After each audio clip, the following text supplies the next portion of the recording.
Explore Poirot's Casebook Audio, where Agatha Christie's Hercule Poirot cracks cases in immersive audio stories. In the shadowed halls of Blackthorn Manor, a scream pierces the night. Lord Reginald Ashbourne lies dead, a priceless relic, the girdle of Hippolyta, stolen from its case. Who among the glittering guests, his grieving widow, his debt-ridden brother, the sharp-tongued cousin, the secretive solicitor, or the cautious scholar, wields the candlestick of murder? Why does a fragment of wax whisper of a hidden truth? And who is the mysterious Elena, a name tied to betrayal? Join Hercule Poirot as he unravels a web of lies, where every clue hides a secret, and the truth is as dazzling as it is deadly. Will you uncover the killer before the final twist? Chapter 1. The Invitation to Blackthorn Manor. The late summer sun cast a golden haze over the rolling hills of Devon, where Blackthorn Manor stood like a sentinel of a bygone era. Its ivy-clad walls, punctuated by tall, mullioned windows, spoke of wealth and tradition. Yet there was an air of melancholy about the place, as though the stones themselves whispered secrets. The manor, home to the illustrious Ashbourne family, was the setting for an unusual gathering, one that Captain Arthur Hastings, loyal friend and occasional chronicler of Hercule Poirot's exploits, had been invited to attend.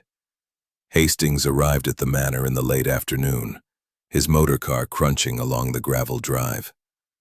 The invitation, penned in the elegant hand of Lady Beatrice Ashbourne, had been unexpected.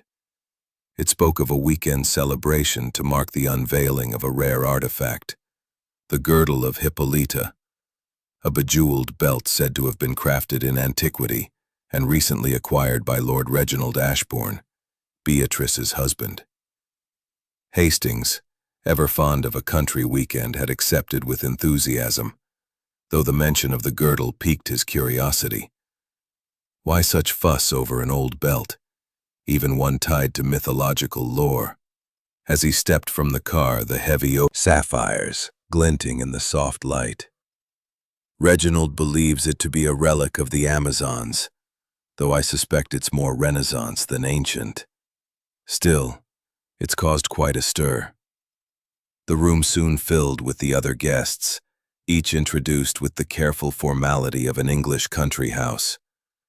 There was Sir Henry Ashbourne, Lord Reginald's younger brother, a man of ruddy complexion and brusque manners, whose booming laugh seemed at odds with the tension in his eyes. His wife, Clara, was a pale, nervous creature, her fingers twisting a lace handkerchief as she murmured polite greetings. Then came Miss Diana Wentworth, a distant cousin of the Ashbournes, whose sharp wit and striking blonde beauty drew every eye. She wore a modern silk dress that seemed to defy the manor's staid atmosphere. Dr. Malcolm Fraser, a scholar of antiquities and an old friend of Lord Reginald, was next, a wiry man with spectacles perched precariously on his nose, his conversation peppered with references to obscure texts. Finally, there was Mr. Victor Crane, a London solicitor with a sleek, almost predatory air, who had handled the legalities of the girdle's acquisition. His cold gray eyes seemed to catalogue every detail of the room, and Hastings noted how he lingered near the glass case, his fingers brushing its edge. The group made small talk as tea was served, but Hastings sensed an undercurrent of unease. Lady Beatrice's smiles were too bright, Sir Henry's laughter too forced. Clara barely spoke, her eyes darting to the door as though expecting an intrusion. Diana, meanwhile, seemed to revel in the discomfort, her barbed remarks drawing nervous chuckles. Only Victor Crane remained impassive, his gaze fixed on the girdle with an intensity that bordered on obsession. As the clock struck 5, Lord Reginald Ashbourne made his entrance. A tall, imposing man with a neatly trimmed beard and a commanding presence, he exuded a feeling that something was amiss. The girdle, displayed prominently in the drawing room, seemed to cast a shadow over the gathering, its jewels glinting like eyes in the candlelight. As the meal drew to a close, Lady Beatrice rose, her face pale. "I hope you'll forgive me," she said, her voice unsteady. "I feel a touch unwell. Please, enjoy the rest of the evening." She left the room, followed by Clara, who murmured an excuse about checking on her. The men adjourned to the library for brandy, while Diana excused herself to the terrace, claiming a need for fresh air. Hastings, ever observant, noted the time, 8:45 p.m., and the way Victor Crane's gaze followed Diana's retreating figure. Sir Henry, meanwhile, launched into a loud tirade about the cost of maintaining the estate, his words slurring slightly from the wine. It was then that a piercing scream shattered the night, echoing from the direction of the drawing room. The men froze, glasses halfway to their lips. Hastings was the first to move, his military instincts kicking in as he hurried toward the sound, the others close behind. In the drawing room, they found Lady Beatrice standing before the glass case, her hands pressed to her mouth. The girdle was gone, its velvet cushion empty. But it was not the theft that held her in thrall. At her feet lay Lord Reginald Ashbourne, his face contorted in a grimace of pain, a thin trickle of blood seeping from a wound at his temple. "My God," Sir Henry whispered, his voice hoarse. "He's dead." Hastings knelt beside the body, his heart pounding. The room seemed to close in around them, the air thick with shock and suspicion. The weekend at Blackthorn Manor had taken a deadly turn, and Hastings knew only one man could unravel the truth behind this chilling scene. Chapter 2. The Shadow of the Girdle. Replaced by raw panic. Clara, Sir Henry's wife, hovered near the doorway, her lace handkerchief pressed to her lips. Her eyes, wide with fear, darted between the body and the empty case.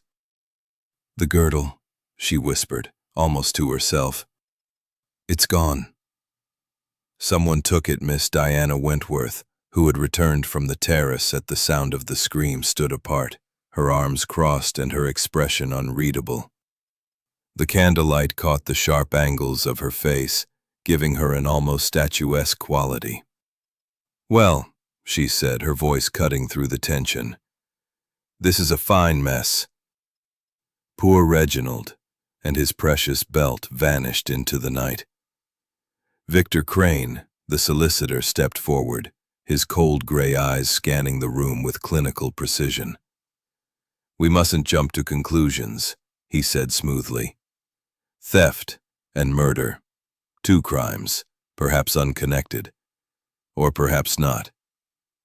His gaze lingered on the empty case, and Hastings noted a flicker of something, regret perhaps, or calculation, in his expression. Dr. Malcolm Fraser, the antiquities scholar, pushed his spectacles up his nose and knelt beside the body, though he was careful not to touch it. "A blow to the head," he muttered almost academically. "Not a gunshot, I think. Something heavy, precise. But why here? Why now?" Hastings, his mind racing, glanced at the clock on the mantelpiece. It read 9:05 p.m., barely 20 minutes since Lady Beatrice had excused herself from dinner. The timeline was tight, the window for the crime narrow. He made a mental note of the alibis, or lack thereof, for each guest. Lady Beatrice and Clara had left the dining room together, but had they stayed together? Diana had been on the terrace, alone. The men, Sir Henry, Dr. Fraser, Victor Crane, and himself, had been in the library, though Hastings recalled Crane's voice rising, rounded on the group. "This is no coincidence. Someone in this room knows something. That girdle was worth a fortune. Reginald wouldn't stop crowing about it.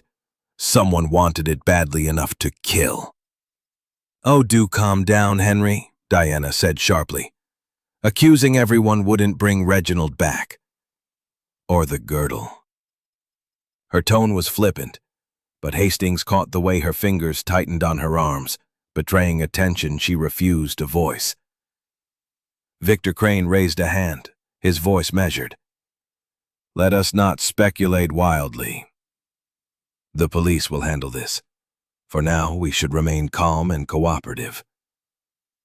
Hastings, however, could not shake the image of his friend Hercule Poirot, whose methodical mind would already be piecing together the puzzle.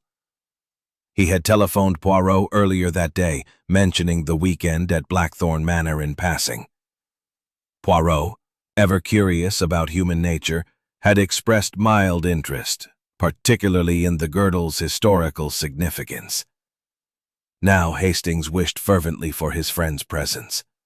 Only Poirot could navigate the web of motives and secrets that was already forming in this room. As if summoned by the thought, the butler returned, his face impassive. "The police have been notified, sir. They will arrive within the hour. However, there is another matter.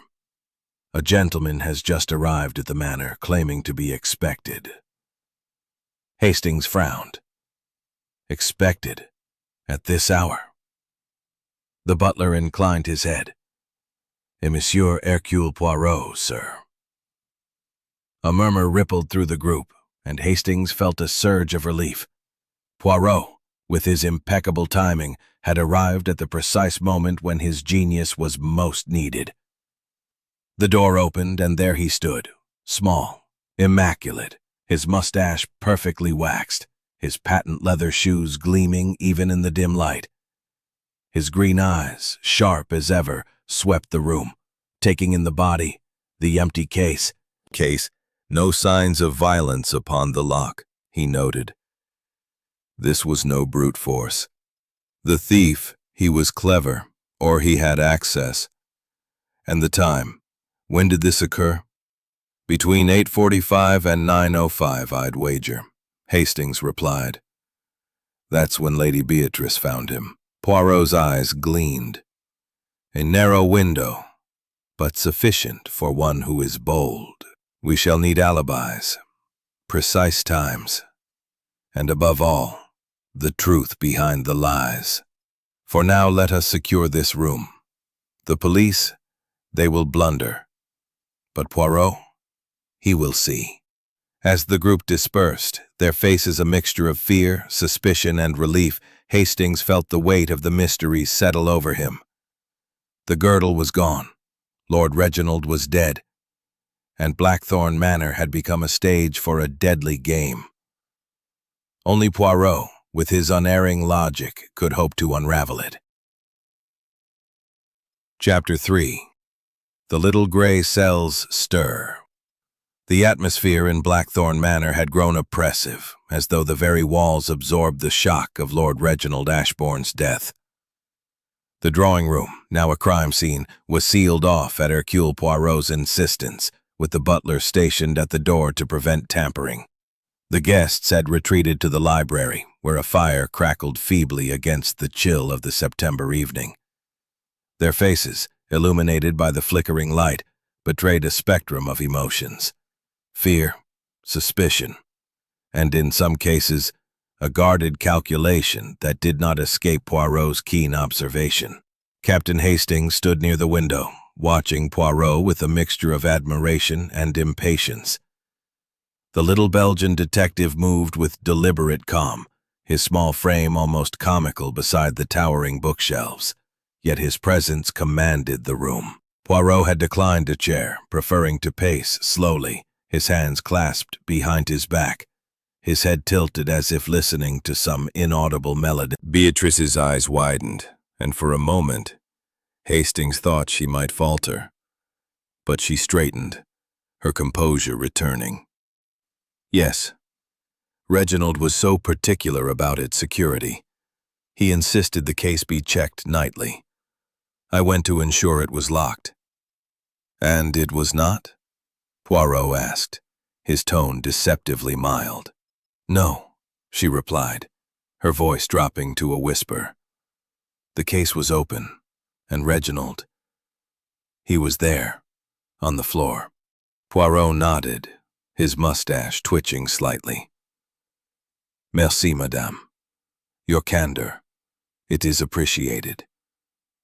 He turned to the others, his gaze sweeping the room. Now, I must ask each of you, where were you between 8:45 and 9:05 this evening? The truth, it is your ally. For lies, they will betray you. Sir Henry Ashbourne, slumped in an armchair, spoke first, his voice gruff. I was in here, in the library, with you, Hastings, and the others. Drinking brandy, talking nonsense about the estate. Never left the room. Dr. Malcolm Fraser nodded in agreement. As was I. We were discussing the provenance of the girdle, actually. Henry thought it a waste of money, didn't you? He glanced at Sir Henry, who scowled but did not contradict him. Victor Crane, standing near the fireplace, spoke next, his tone measured. I stepped out briefly, as Captain Hastings may recall, to fetch a cigar from my room. I was gone no more than 5 minutes, returning just before 9. I heard the scream as I re-entered the library. Hastings frowned, mentally noting the timeline. Crane's absence was brief, but it coincided with the critical window. He glanced at Poirot, who gave no indication of his thoughts, merely nodding for the others to continue. Clara Ashbourne, her voice barely audible, said, I was with Beatrice. We left the dining room to suppose Reginald spoke of it constantly. He invited Dr. Fraser to authenticate it, Mr. Crane to handle its legal acquisition, and, well, the family knew of its significance. And its location, Poirot pressed. The key to the case. Who had access? Only Reginald and I, she said quickly. The key was kept in his study, in a locked drawer. Yet the case, it was opened without force, Poirot mused. Curieux, n'est-ce pas? He turned to Hastings. Mon ami, you have observed the room. What do you see? Hastings, caught off guard, cleared his throat. Well, the body, of course. The wound, a single blow, as Dr. Fraser noted. The glass case open, no damage. And a candlestick on the floor near the body. Heavy brass thing. Could be the murder weapon. Poirot's eyes gleamed. Very good, Hastings. The candlestick, it is indeed significant. But tell me, did you notice its position? Not directly beside the body, but a few feet away, as though tossed aside. And the rug, observed the slight crease, as though it was disturbed. Hastings blinked, chastened by his oversight. Poirot's attention to detail never ceased to amaze him. The detective continued, addressing the group. This crime, it is not the work of an outsider. The manor is isolated, the gates locked. No, the answer lies within this room, or among those who serve this house. I shall speak with the police when they arrive, but rest assured, Poirot will not rest until the truth is revealed. As if on cue, the distant sound of a motor car announced the arrival of the local constabulary. The guests exchanged uneasy glances, and Hastings noted how Diana's smile faltered, how Crane's fingers tightened on the mantelpiece, how Clara's eyes darted to her husband. The web of secrets was tightening, and Poirot, impeccably polite. Naturellement, Inspector. Poirot is but a humble observer, here to assist. The little gray cells, they work quietly, but they work well. Grayson grunted, unconvinced, and turned to Lady Beatrice. Lady Ashbourne, you found the body. Tell me exactly what happened." Lady Beatrice recounted her story, her voice steadier now but still laced with grief. She had returned to the drawing room at 9:05 p.m. to check the Girdles case, as was her habit at her husband's insistence. She found the case open, the girdle gone, and Lord Reginald dead on the floor, a candlestick nearby. Grayson scribbled notes, his brow furrowing. "And you saw no one else?" he pressed. "No one," she replied, her hands twisting in her lap. "The room was empty, save for him." Poirot, standing silently, tilted his head. "Madame, a small detail, if you please. When you entered, was the candlestick upright or fallen?" Lady Beatrice blinked, caught off guard. "Fallen, I believe." "Yes, on the rug a few feet from Reginald Ball," Poirot said softly, his eyes gleaming. "And the door to the drawing room, was it locked?" "No," she said. "It's never locked during the day." Reginald wanted the girdle on display for the guests. Poirot nodded, filing the detail away. Grayson, growing impatient, moved on to Sir Henry, who repeated his alibi. He had been in the library with Hastings, Dr. Fraser, and Crane, drinking brandy and discussing estate matters. Dr. Fraser corroborated this, adding that they had debated the girdle's authenticity until the scream interrupted them. Victor Crane, when questioned, maintained his story of stepping out for a cigar. "I was in my room, second floor, for perhaps 5 minutes," he said smoothly. "I returned." Graves, who reiterated his presence in the servants' quarters until the scream summoned him. The inspector then excused himself to examine the drawing room, leaving Poirot to conduct his own inquiries. Poirot moved to the center of the library, his small stature somehow commanding. "Mes amis, the inspector, he seeks facts, but Poirot, he seeks the truth. The facts, they are like pieces of a puzzle, but it is the mind, the psychology, that fits them together. Let us speak plainly. This girdle, it was not merely valuable. It was a symbol, oui? A symbol of what, I wonder?" Sir Henry snorted. "A symbol of Reginald's vanity, if you ask me. He spent a fortune on that thing, crowing about its history, rubbed it in everyone's faces." "Henry, please," Clara whispered, her eyes darting nervously to Poirot. Poirot's gaze softened, but his question was sharp. "Monsieur Ashburn, you resented your brother's purchase? Perhaps you felt the money better spent elsewhere." Sir Henry flushed. "I didn't resent him. I just thought it foolish. The estate's not what it was, and he was throwing money at relics." "Interesting," Poirot murmured, turning to Dr. Fraser. "And you, Monsieur le Docteur, you studied this girdle. Tell me, was it genuine?" Fraser adjusted his spectacles, his tone academic. "I believe so, though I hadn't completed my analysis. The craftsmanship suggests Renaissance origins, possibly Italian, though the mythology tied to it is speculative. Its value was immense regardless." Poirot nodded, then addressed Victor Crane. "Monsieur Crane, as the solicitor, you handled the girdle's acquisition. Were there complications?" Crane's eyes narrowed slightly. "None of note.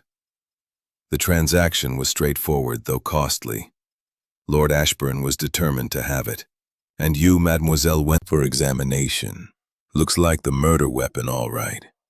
No fingerprints on the case, though. Clean as a whistle. We'll need to search the house for that girdle."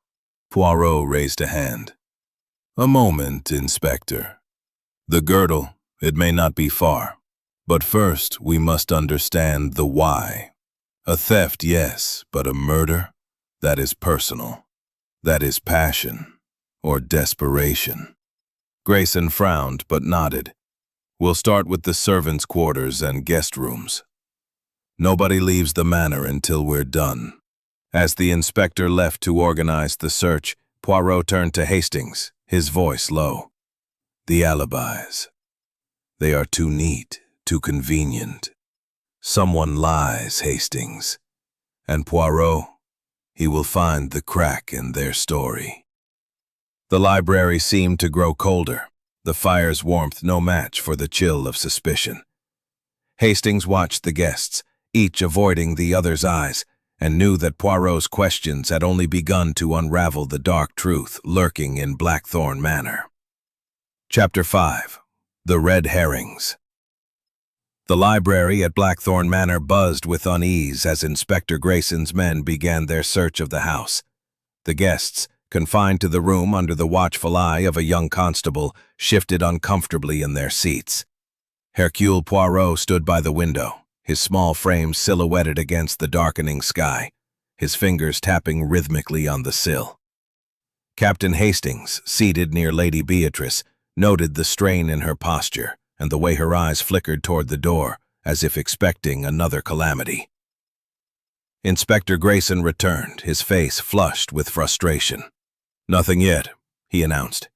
"The girdle's not in the servants' quarters or the obvious hiding spots. But we found something else." He held up a small leather-bound notebook, its pages yellowed with age. This was in Lord Ashbourne's study, tucked inside a locked drawer. Looks like a journal, and it's got some interesting entries. Poirot reddened, his voice rising. "Reginald and I argued, yes, but siblings do. I didn't kill him." Grayson's eyes narrowed. "The journal suggests motive, Sir Henry. You were in debt, and your brother wouldn't help. That's a strong reason to want him out of the way, and the girdle too, for a quick profit." "Preposterous," Sir Henry spluttered, slamming his glass down. "I was in the library when it happened. Hastings, Fraser, Crane, you all saw me." Hastings nodded reluctantly. "He was with us, Inspector. We were all together, except for Crane's brief absence." Grayson turned to Victor Crane, who stood calmly by the fireplace. "And you, Mr. Crane? You stepped out at the critical time. Convenient, wouldn't you say?" Crane's lips twitched, a faint smirk. "Hardly convenient, Inspector. I fetched a cigar, as I said. I had no reason to harm Lord Ashbourne. My business with him was purely professional." Poirot, silent until now, stepped forward, his voice cutting through the tension. "Inspector, the journal, it is a clue, oui, but it is also a distraction. The obvious suspect, he is often the least guilty. Sir Henry's anger, it is loud, but is it murderous? We must look deeper. Tell me, Monsieur Crane, this cigar, where did you keep it?" "In my room, in a silver case on the dresser," Crane replied smoothly. "Second floor, east wing." "And you returned with it?" Poirot pressed. Crane patted his jacket pocket, producing a slim cigar. "Here it is." Poirot's mustache twitched. "Bon. But tell me, how long does it take to fetch a cigar? 2 minutes? 3? Yet you were gone for 5. What delayed you?" Crane's composure faltered for a fraction of a second. "I stopped to admire the view from the hall window. The moonlight was striking." "Curieux," Poirot. "Madame Clara is distressed, but distress is not guilt. Let us consider the facts. The candlestick. It was the weapon, oui. Yet it was found several feet from the body, as though discarded in haste. And the case, opened without force. These are not the acts of a panicked thief, but of one who planned, who knew the house, the lock, the moment." Grayson frowned. "You're saying it's an inside job?" "Précisément," Poirot said. The girdle, it is valuable. But the murder, it is personal. We must ask, who benefits from Lord Ashbourne's death? Who benefits from the girdle's disappearance? Lady Beatrice, who had been silent, spoke up, her voice trembling. The girdle was insured, but Reginald's death, it benefits no one. He was the heart of this family. Perhaps, Poirot said, his eyes narrowing. But families, they have secrets.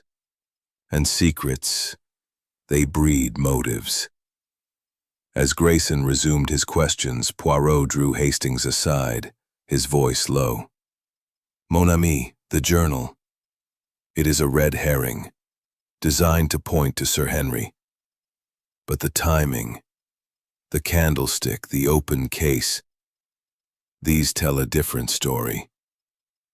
Someone wishes us to look one way while the truth lies elsewhere. Hastings frowned. You think Sir Henry's being framed?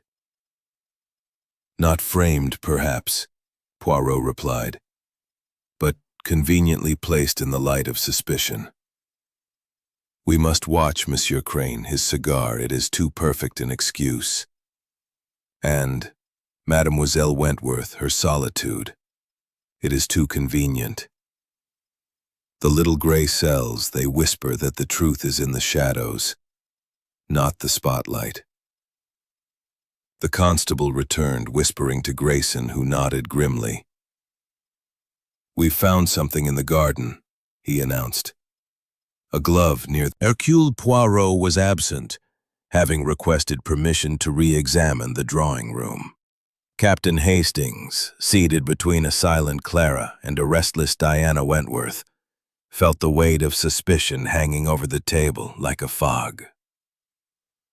Poirot returned as the meal concluded, his patent leather shoes clicking softly on the polished floor. His mustache was impeccably groomed, his eyes bright with the alertness of a man who had not slept, but whose mind was fully awake. He carried a small notebook, its pages filled with his precise, angular handwriting, and his expression suggested a discovery. Mes amis, Poirot said, addressing the group as they turned to him. The little gray cells, they have been busy. The drawing room, it has spoken to Poirot, and it has revealed a detail, small, but significant. Inspector Grayson, who had joined the group with his constable, frowned. What detail, Monsieur Poirot? My men have combed that room thoroughly. Poirot raised a finger, his tone almost playful. The thoroughness of your men, Inspector, it is admirable. But it is the eye of Poirot that sees what others overlook. Tell me, did you notice the wax? Wax, Grayson echoed, his brow furrowing. Oui, Poirot said, producing a tiny fragment of white wax, no larger than a pea, held delicately between his fingers. This was found on the rug, near the candlestick. Not from the candles in the room, for they are all of beeswax, yellow and fragrant. This is paraffin, common, unperfumed. It suggests a candle not native to the drawing room. Hastings leaned forward, intrigued. A candle? But what does it mean, Poirot? Poirot's eyes gleamed. It means, mon ami, that someone carried a light into that room, a light not provided by the manor's candelabra, perhaps to move in darkness, unseen. The candlestick. Down her teacup. Only a moment, 2 minutes perhaps. I went to my room, found my shawl, and returned to Beatrice in the hall. And you saw nothing unusual, Poirot pressed, his tone gentle but insistent. Nothing, Clara whispered, her eyes darting to her husband, Sir Henry, who was glowering at his plate. Poirot turned to Diana Wentworth, who was sipping coffee with an air of detached amusement. Mademoiselle, you are on the terrace. Did you see any light, A flicker, perhaps, in the drawing-room windows. Diana's eyes narrowed slightly, but her smile remained. I wasn't studying the windows, Monsieur Poirot. I was enjoying the night air. The stars, you know, are far more interesting than dusty relics. Yet you returned so swiftly when the scream was heard, Poirot noted. Your hearing, it is most acute. Diana shrugged. A scream like that carries. I'm not deaf. Poirot's gaze shifted to Victor Crane, who sat with his usual composure, though Hastings noted a slight tension in his jaw. Monsieur Crane, your cigar, it was fetched from your room, oui? Did you light it with a match or perhaps a candle? Crane's lips twitched. A match, naturally. I don't carry candles about like some Victorian ghost.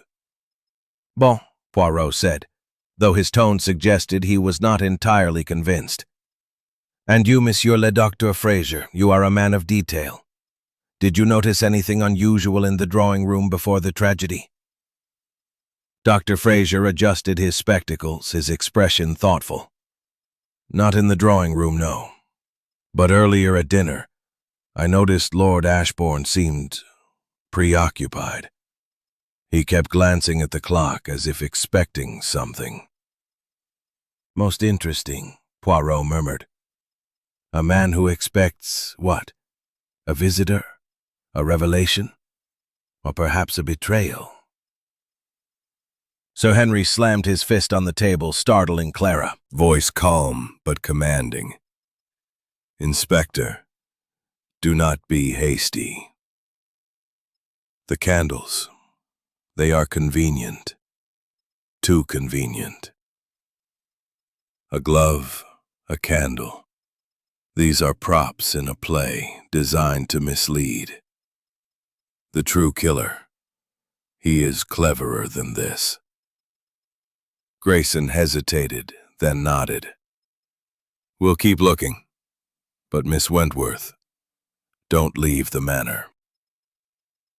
As the group dispersed, Hastings drew Poirot aside. Do you think Diana's being framed? Poirot's eyes twinkled. Mon ami, the wax. It is a clue, but it is also a question. Who placed it? Who benefits from pointing to Mademoiselle Wentworth? The little gray cells. They tell me the truth is not in the candles, but in the shadows they cast. The manor seemed to grow darker, its secrets coiling tighter. Hastings knew Poirot was closing in on the truth, but the wax and the mind behind it remained elusive. Chapter 7. More lies surface. The air in Blackthorn Manor grew stifling as the second day of the investigation dawned. The police search had yielded no trace of the girdle of Hippolyta, and the discovery of the paraffin candles in Diana Wentworth's room had cast a pall over the household. The guests, confined to the manor's public rooms, avoided each other's gazes, their polite facades crumbling under the weight of suspicion. Hercule Poirot, however, remained serene, his meticulous appearance a stark contrast to the disarray around him. Captain Hastings, ever loyal, watched his friend with a mixture of anticipation and unease, knowing that Poirot's calm was the prelude to a storm of revelation. In the morning room, where the guests had gathered after a tense breakfast, Poirot stood before a large window, the gray light filtering through the heavy drapes. His small notebook lay open in his hand, its pages filled. Was private. How was I to know he'd write such nonsense about me? Poirot's gaze softened, but his tone was unrelenting. Monsieur, your debts, they were no secret to your brother. The journal, it reveals his frustration. But there is more, oui? A deeper wound, perhaps? Sir Henry's face reddened and he looked away. Clara, seated beside him, reached for his hand, but he pulled away sharply. Leave it, Clara, he muttered, his voice low. It's nothing. Poirot's eyes narrowed and he turned to Lady Beatrice, who sat pale and composed, her hands folded tightly in her lap. Madame Ashburn, your husband, he was a man of strong will. Did he have enemies within this house? A rival, perhaps, or one who felt betrayed? Lady Beatrice's lips trembled, but she met Poirot's gaze. Reginald was not always easy to live with. He was proud, driven, but enemies? No, I can't believe it. Everyone here depended on him. Dependence, madame. It can breed resentment, Poirot said softly. And you, Madame Clara, you are quiet, yet your eyes, they see much. What do you know of this house's secrets? Clara flinched, her handkerchief twisting in her hands. I don't know what you mean. I keep to myself, I don't pry. But her voice cracked and Hastings caught a fleeting glance between her and Victor Crane, who stood by the fireplace, his expression impassive. Poirot too noticed, his head tilting slightly. Monsieur Crane, he said, you are a man of business, yet you linger in this house. Why? The girdle's acquisition. It was complete, oui? What keeps you here? Crane's gray eyes met Poirot's without flinching. Lord Ashburn asked me to stay for the weekend to discuss future investments. I had no reason to leave.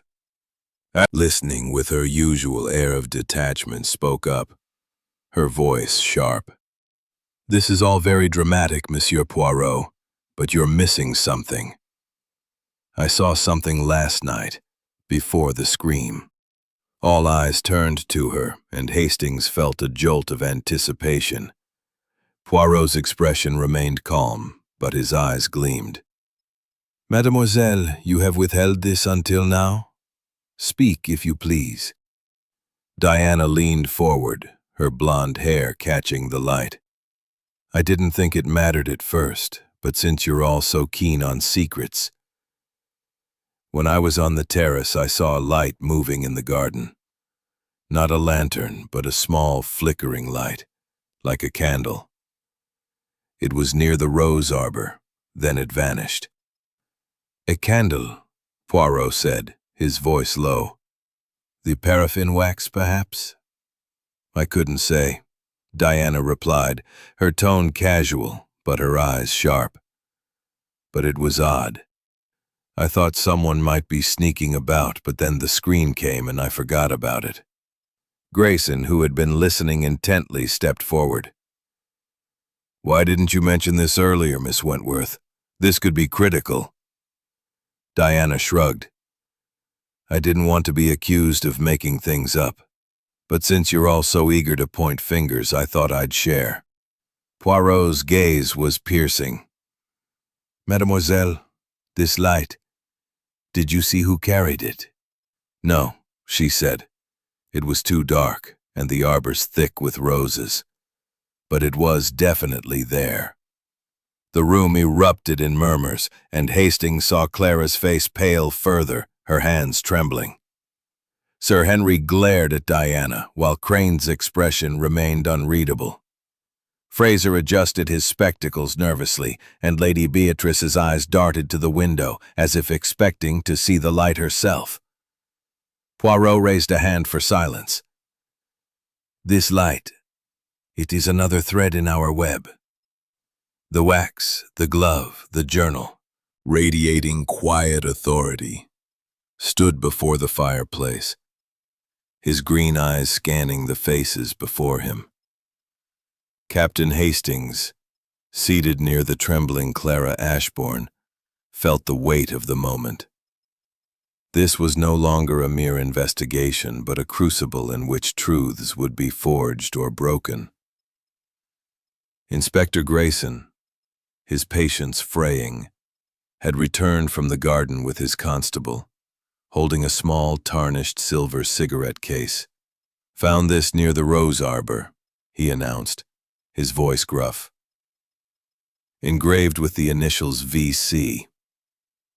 Care to explain, Mr. Crane?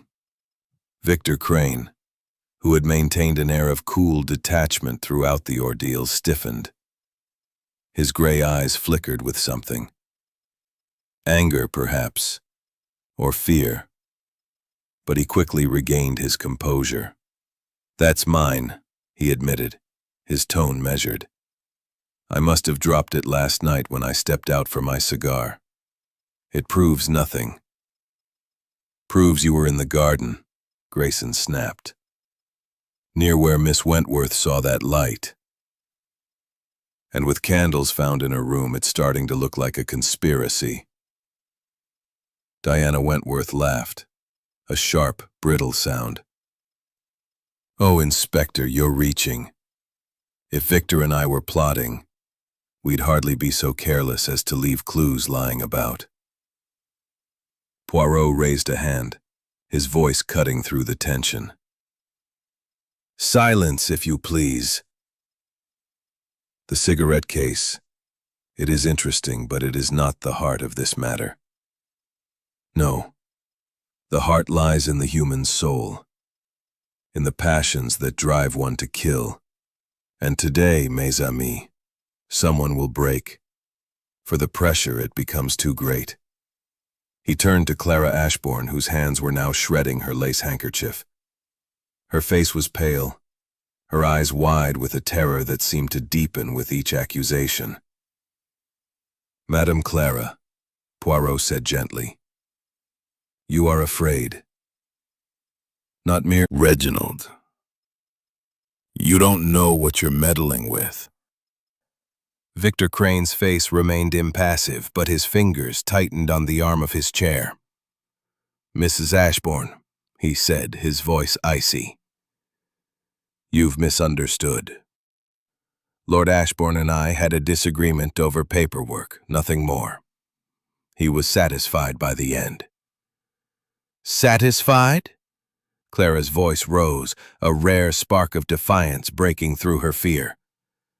"He was going to report you. I heard him say it. And now he's dead, and the girdle's gone."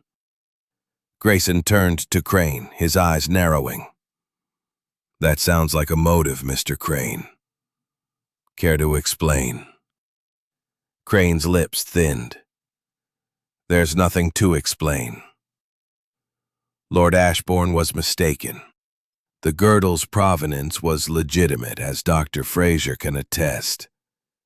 This is a fabrication born of nerves." Dr. Malcolm Fraser, who had been quietly fidgeting with his spectacles, looked up sharply. "The provenance? I told Reginald it was likely Renaissance, but I hadn't verified every detail. There were gaps in the documentation, but nothing to suggest fraud." Poirot's gaze shifted to Fraser, his tone deceptively mild. "Gaps, Monsieur le Docteur? And you did not think to mention this before?" Fraser flushed. "It didn't seem relevant. The girdle's craftsmanship was exceptional. I assumed the paperwork would be sorted out." Poirot nodded slowly, his eyes returning to Clara. "Madame, your courage, it is admirable. But there is more, You fear not only for what you heard, but for what it means. For your husband, perhaps?" Clara's eyes widened, and she glanced at Sir Henry, who was now staring at her with a mixture of shock and anger. "No," she whispered. "Henry didn't know. I never told him." Sir Henry stood, his voice booming. "What's this, Clara?" "Madame Ashbourne, your husband. He spoke of these irregularities to you, oui?" Lady Beatrice's hands tightened in her lap. "He mentioned concerns, yes. He said the girdle's history was murky, but he trusted Mr. Crane to resolve it. I didn't think it serious." Poirot nodded, his eyes gleaming. "And yet, he is dead, and the girdle is gone. The irregularities, they are a thread, and the thread leads to motive. Grayson, sensing a breakthrough, stepped forward. "We'll need to question you further, Mr. Crane. And, Mrs. Ashbourne. You'll need to give a formal statement about what you heard." As the inspector began organizing his notes, Poirot drew Hastings aside, his voice low. "Mon ami, Clara's confession. It is a turning point. She has revealed a crack in the facade, but it is not the whole truth. Crane's calmness. It hides something. And Clara's fear. It is not only for her husband, but for herself. The little gray cells, they sense a deeper betrayal." Hastings frowned. "You think Crane's the killer?" Poirot's eyes twinkled. "Not yet, Hastings. The truth, it is like a shadow. It moves when you chase it. But we are closer now. Much closer." The manor seemed to close in around them, its secrets spilling forth like blood from a wound. Clara's outburst had shattered the silence, but Hastings knew that Poirot was only beginning to unravel the lies that bound them all. Chapter 9. The Trap. The afternoon sun cast long shadows across Blackthorn Manor, its golden rays doing little to dispel the chill that had settled over the household.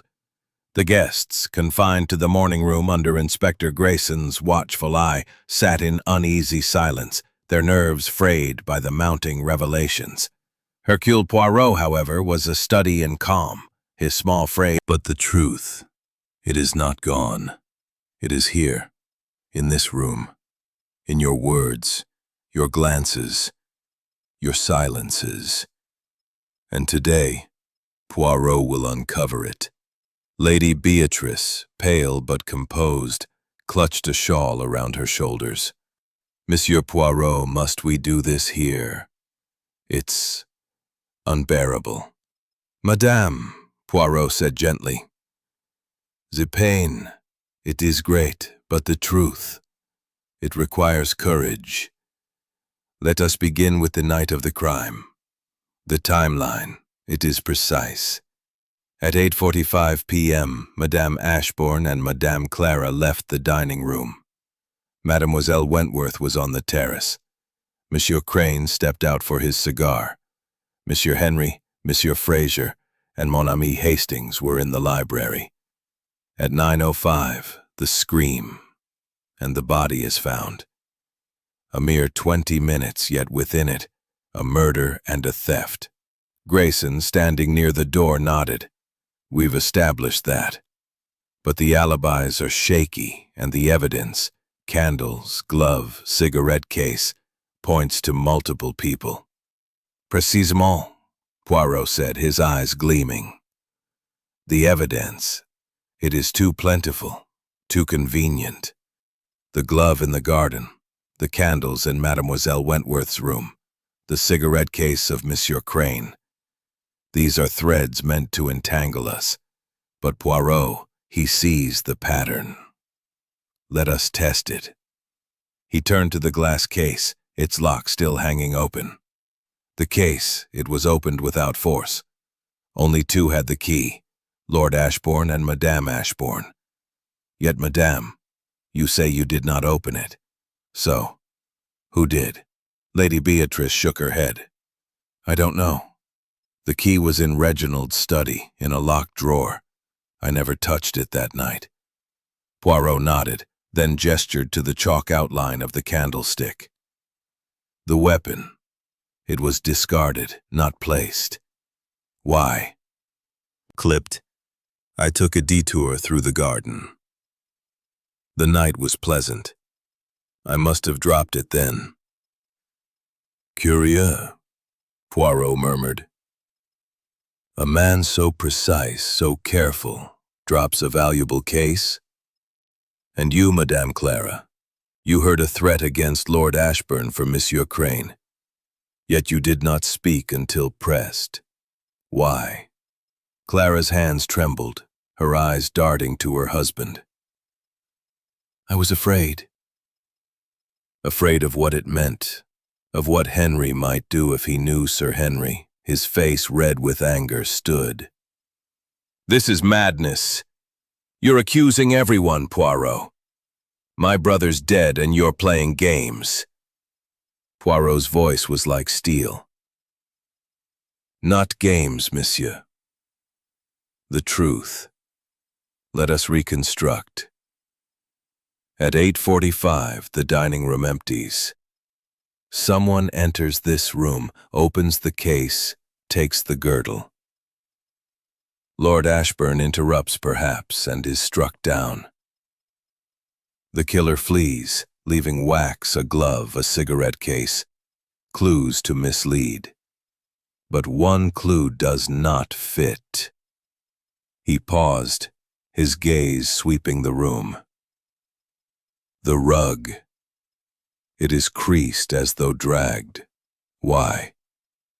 To cover something? Or to move something? Grayson frowned. "Move what?" "The body?" "No," Poirot said. "The candlestick." It was not dropped, it was placed. Then the rug adjusted to suggest haste.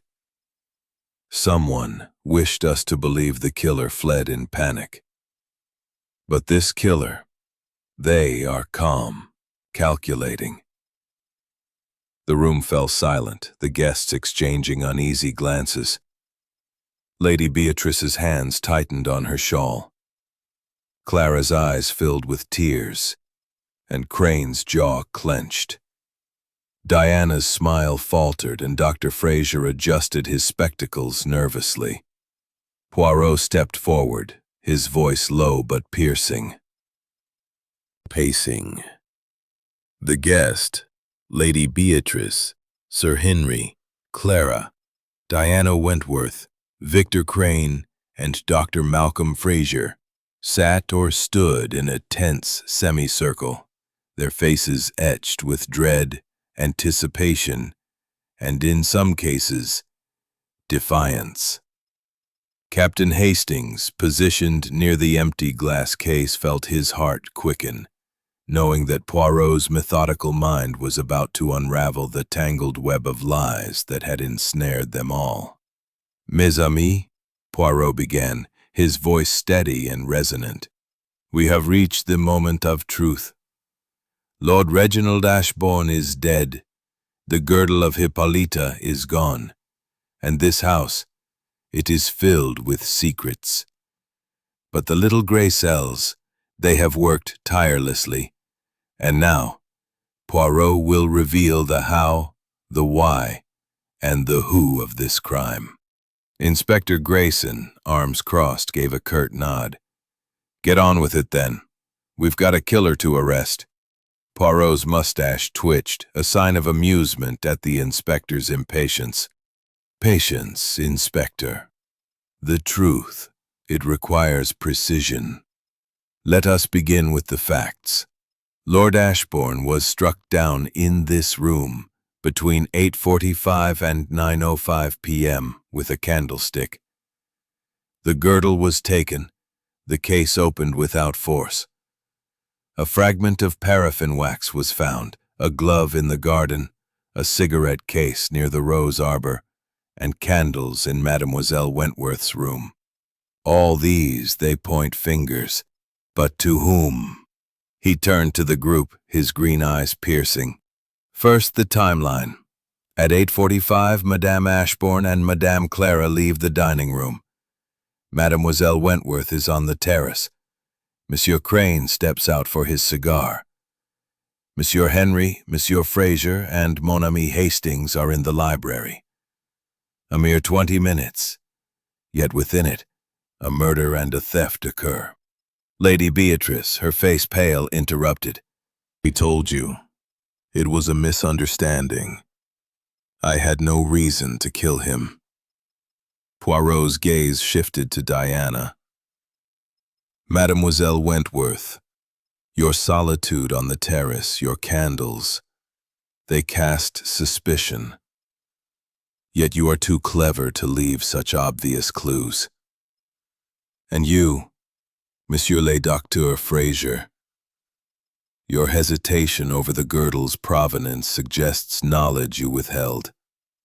Fraser adjusted his spectacles nervously. I told you. The paperwork had gaps. I didn't think it relevant. Poirot nodded, then turned to Lady Beatrice. And you, madame. You loved your husband, yet you knew his secrets. The girdle. It was his obsession, but also his downfall. Lady Beatrice's hands tightened on her shawl. What are you implying, Monsieur Poirot?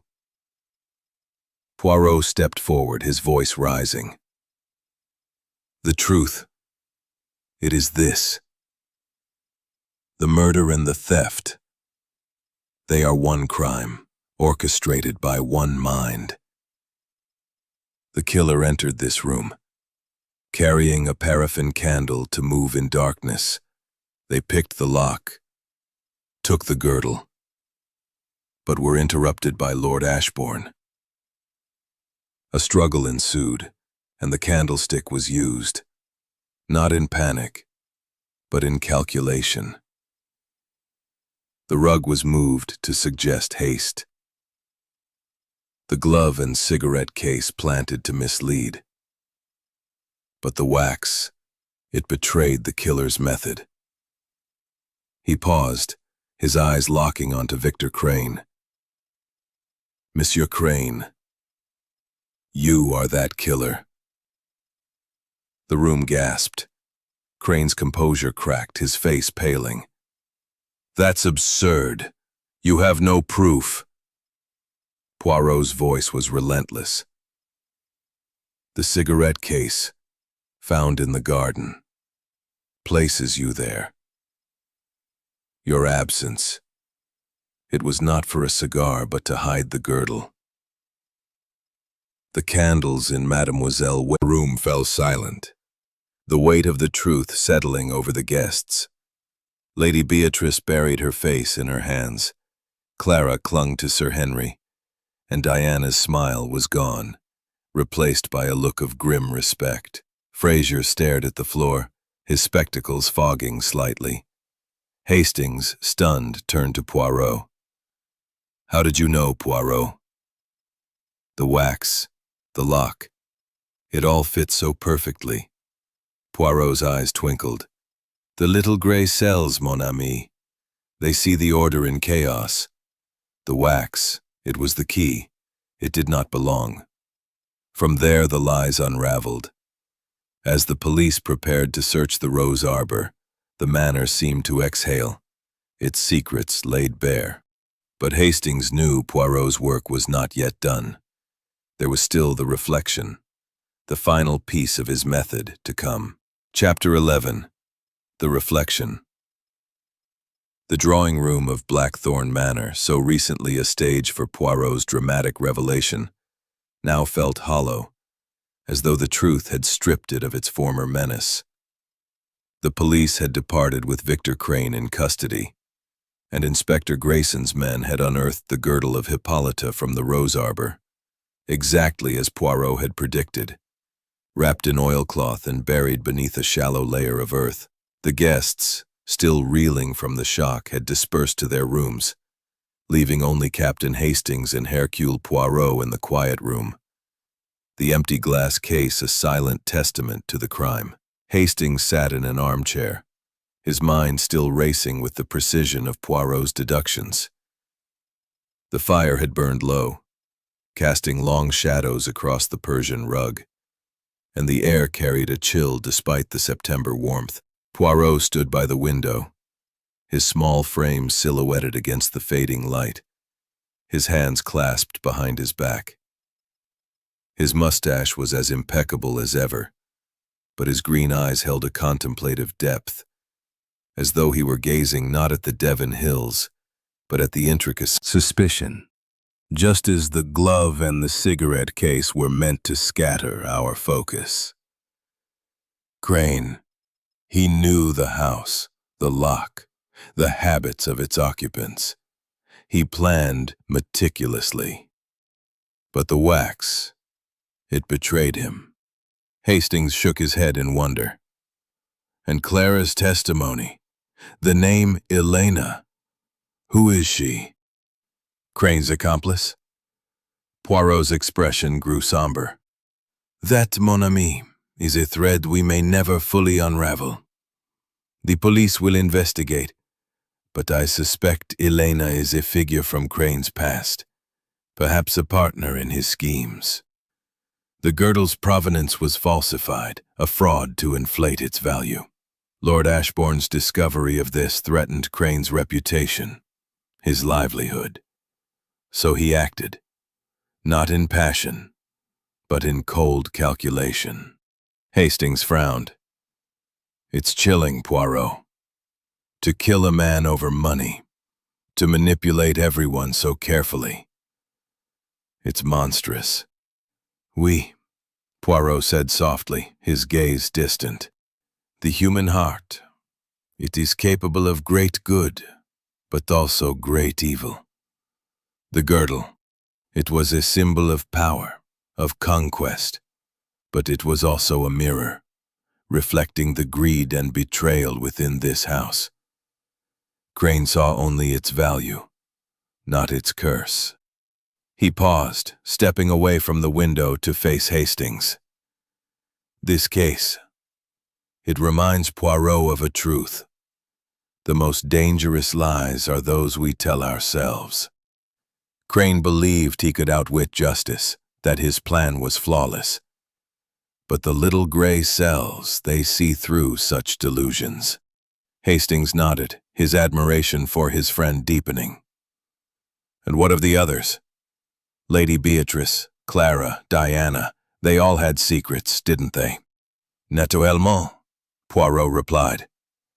Lady Beatrice, she knew of her husband's obsession, perhaps even his suspicions about the girdle.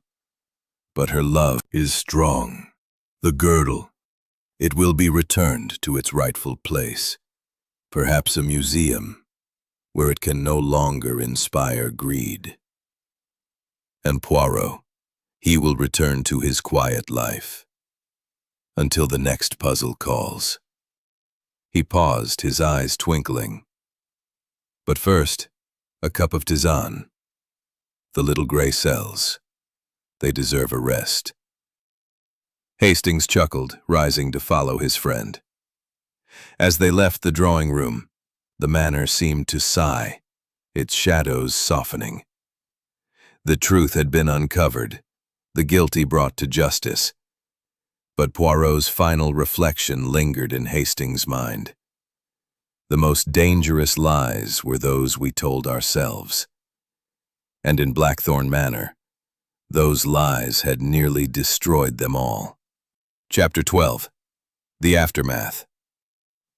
The morning following Hercule Poirot's revelation broke with a tentative calm over Blackthorn Manor, as though the house itself exhaled after the storm of truth. The Devon sky was clear, the clouds of the previous days swept away, casting a soft light over the ivy-clad walls. Yet the air within the manor remained heavy, the weight of Lord Reginald Ashbourne's death and Victor Crane's arrest lingering like an unwelcome guest.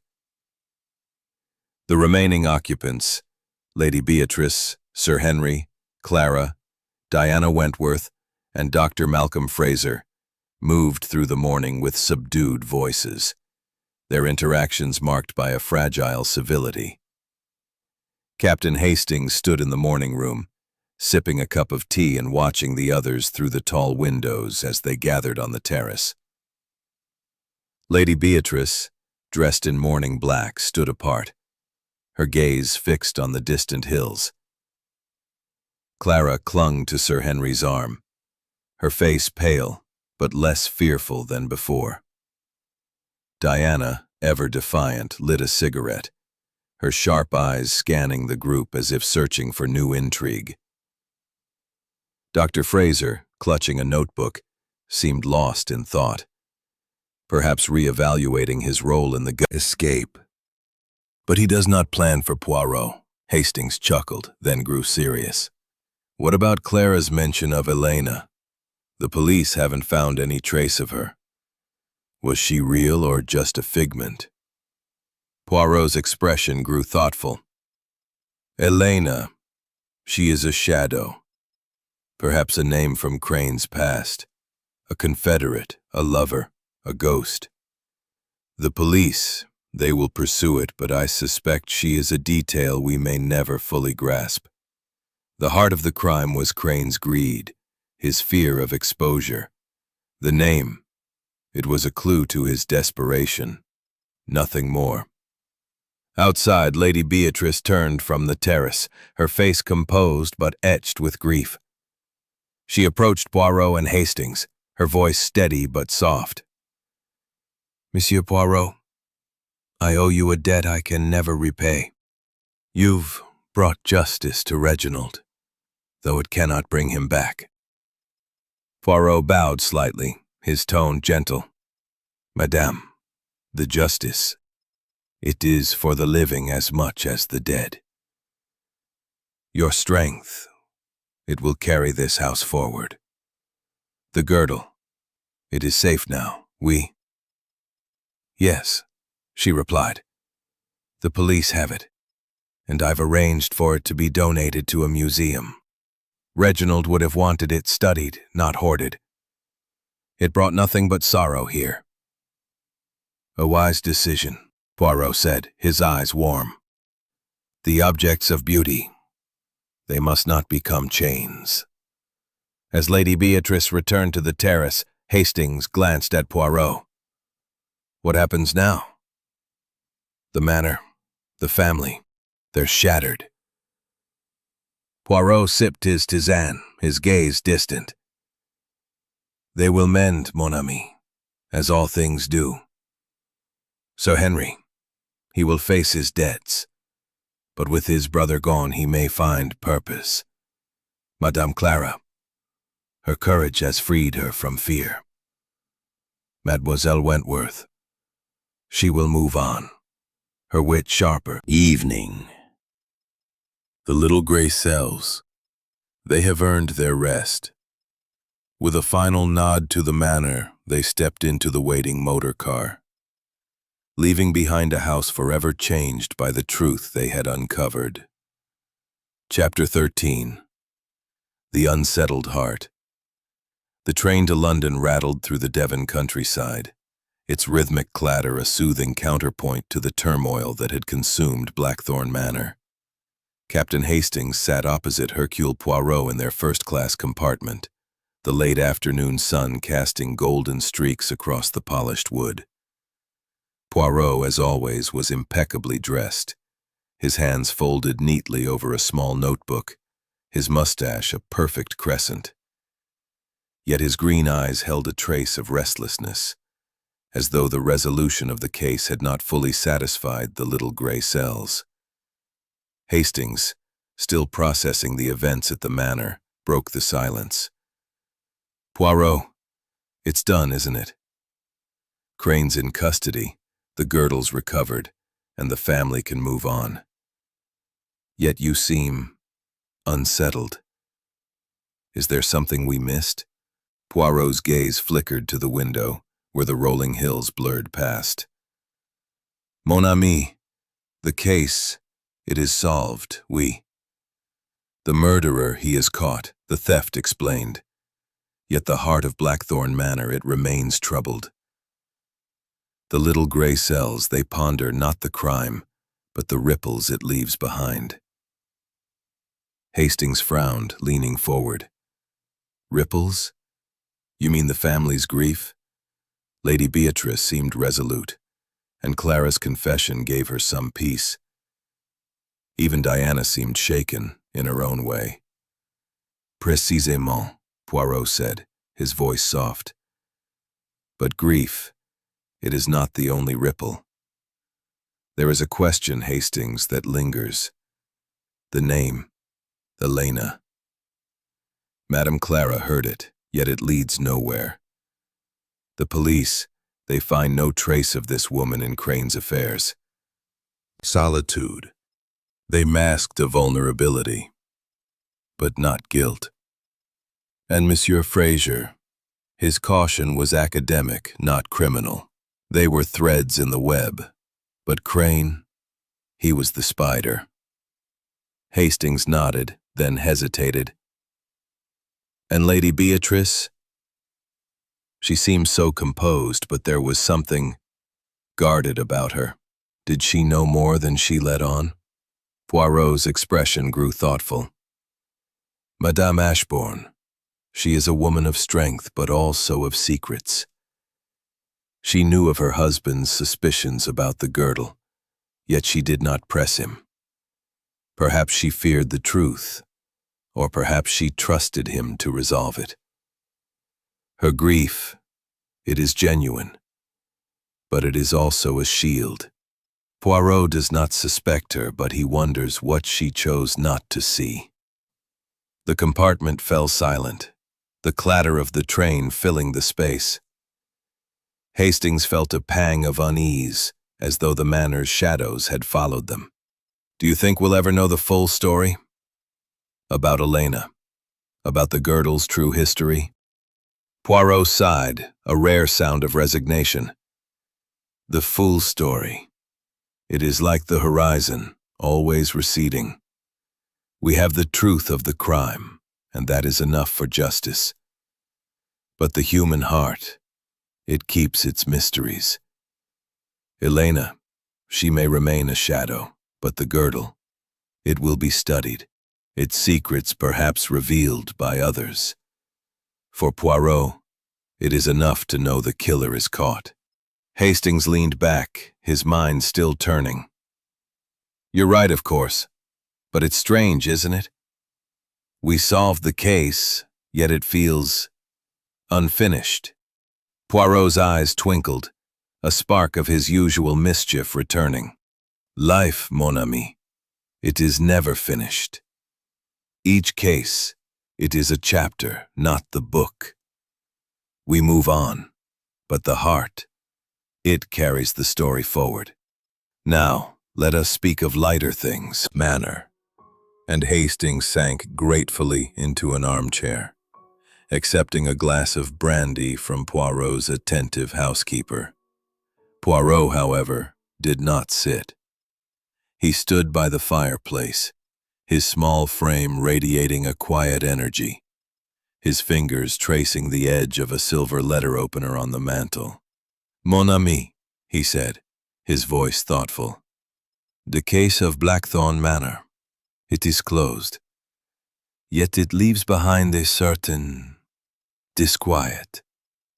The little gray cells, they are satisfied, but the heart, it wonders. Hastings sipped his brandy, his brow furrowing. You're still thinking about Elena, aren't you? That name Clara heard. It's like a loose thread you can't let go. Poirot's mustache twitched, a faint smile appearing. Précisément, Hastings. The name, it is a shadow. But shadows, they have sources. I do not like to leave a puzzle incomplete, even if the crime is solved. As if in answer to his words, a sharp knock sounded at the door. The housekeeper entered holding a small, cream-colored envelope.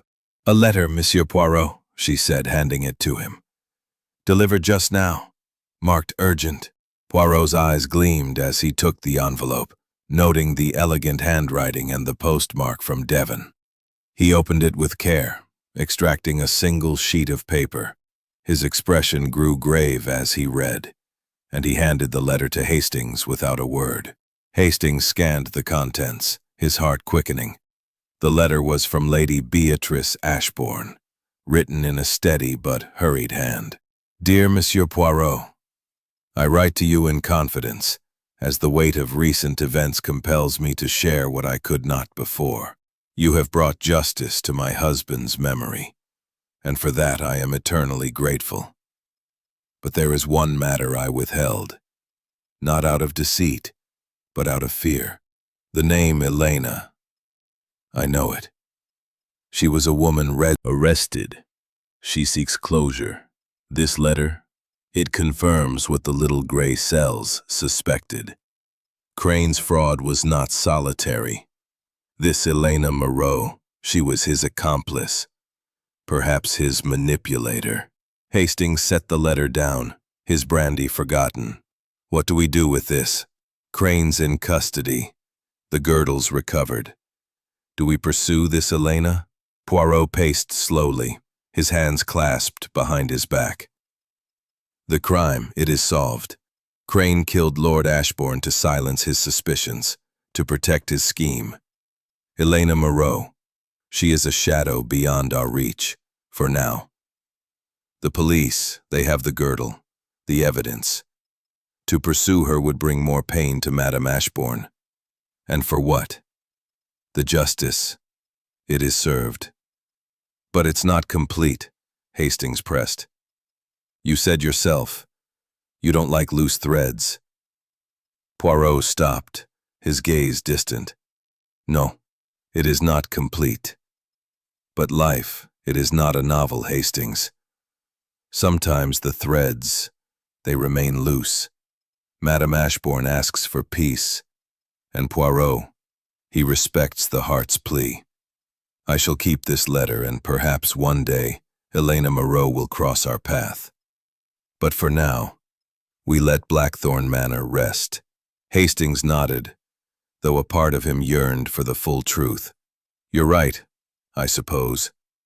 Lady Beatrice has suffered enough, and the family, they need to move on. Oui, Poirot said, his tone softening. The heart, it heals slowly, but it heals. The manor, it will find its way, as will we. He placed the letter in his notebook, closing it with a decisive snap. Now, mon ami, a quiet evening. The little gray cells, they have earned their repose. Perhaps a game of bridge, oui? It soothes the mind. Hastings chuckled, the tension easing. Bridge it is, Poirot. But I'll wager you're already thinking, help feeling we've left something unfinished. That letter from Elena Moreau. It's like a ghost haunting the story. Poirot opened his eyes, a faint smile curving his lips. Mon ami, you are persistent, like a hound with a scent. The case, it is closed. The justice served. Yet you are right, there is a thread. A final thread that tugs at Poirot. Not the crime, but the why of it all. The human heart. It weaves such complex patterns. Hastings leaned forward, intrigued. You mean Elena? Do you think she'll ever be found? Poirot set down his cup, his fingers steepled before him. Elena Moreau. She is a shadow. Perhaps a fiction, perhaps a key. The police, they search for her, but I suspect she is far from Devon, far from Crane's reach. Her letter, it was confident, professional, yet it hid a lie. The girdle's provenance, it was a fraud. Crane killed to protect that lie. But was it his alone? Or was Elena the puppet master? Hastings frowned, his mind turning over the possibilities. You think she orchestrated the whole scheme? But why would Crane take the fall alone? Poirot's eyes gleamed. Précisément, Hastings. That is the question. Crane, he is a man of precision, yet he acted in desperation. Perhaps Elena was his weakness, a partner, a lover, a manipulator. The name, spoken in anger, as Madame Clara heard, suggests a personal bond, but without evidence it is speculation. Poirot, he deals in facts, not fancies. Hastings sighed, leaning back. It's maddening, isn't it? We've solved the murder, recovered the girdle, but this one piece, it's like a missing card in our game. Poirot chuckled softly, gesturing to the bridge table. Puzzles leave echoes. If Elena Moreau crosses our path, We will be ready. But for now, mon ami, we let the past rest. The future, it holds new mysteries, new truths to uncover. Hastings smiled, the weight of the case lifting slightly. You're impossible, Poirot. Always one step ahead, even when the game's over. No, Poirot said, his eyes twinkling. The game, it is never over. But tonight it is enough to enjoy the order of this moment. A good fire, a good friend, and a tisane perfectly brewed. As the clock struck 9, Hastings raised his glass in a quiet toast. To the little gray cells, then, and to the next adventure. Poirot inclined his head, his smile warm. To the truth, Hastings. Always to the truth. The flat seemed to glow with a quiet triumph, the shadows of Blackthorn Manor fading into memory. The final thread, Elena's name, remained untied, but Poirot's calm assurance was enough. The case was closed, the heart of the mystery laid bare, and for now, that was sufficient.